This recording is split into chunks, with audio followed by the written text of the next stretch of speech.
తెలంగాణ రాష్ట్ర ఏర్పాటు దినోత్సవ వేడుకలను అమెరికాలోని డల్లాస్లో ఘనంగా నిర్వహించారు. ఈ వేడుకల్లో పాల్గొన్న తెలంగాణ రాష్ట్ర ఐటీ, పురపాలక శాఖల మంత్రి కేటీఆర్ చేసిన కొన్ని వ్యాఖ్యలు ఇప్పుడు తీవ్ర చర్చనీయాంశంగా మారాయి. ట్రంప్ పరిపాలనలో వలస విధానాలపై కఠినంగా వ్యవహరిస్తున్న ప్రస్తుత పరిస్థితుల్లో కేటీఆర్ వ్యాఖ్యలు ఆయనకు ఇబ్బందులు సృష్టిస్తాయా అనే సందేహాలు వ్యక్తమవుతున్నాయి. ట్రంప్ ప్రభుత్వం అధికారంలోకి వచ్చినప్పటి నుండి అమెరికా వలస విధానాలు అనూహ్యంగా మారాయి.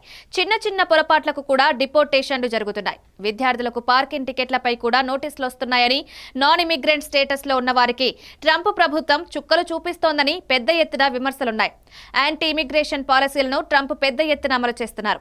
H1B వీసాల విషయంలో కూడా ఫిర్యాదుల సంఖ్య పెరిగి అప్రూవల్స్ సులువుగా రావట్లేదని నివేదికలు చెప్తున్నాయి. ఇటువంటి కఠినమైన పరిస్థితుల్లో కేటీఆర్ చేసిన వ్యాఖ్యలు ఎలాంటి ప్రభావం చూపుతాయో అనే ఆందోళన వ్యక్తమవుతోంది. డల్లాస్లో జరిగిన తెలంగాణ ఆవిర్భావ దినోత్సవ సభలో కేటీఆర్ మాట్లాడుతూ తెలుగు రాష్ట్రాలు రెండు కాదని, మరో రాష్ట్రం డల్లాస్పురం అని అన్నారు. అంతేకాకుండా డల్లాస్ దగ్గరలో ఉన్న గుంటర్ అనే ప్రాంతాన్ని గుంటూరు అయిందని కూడా పేర్కొన్నారు.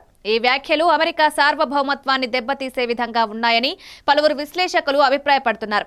అమెరికాలో చదువుకుని ఉద్యోగం చేసిన కేటీఆర్ కు అక్కడి నిబంధనలు, కఠినమైన వలస చట్టాలు తెలియవా అని సాధారణ ప్రజలు సైతం ప్రశ్నిస్తున్నారు.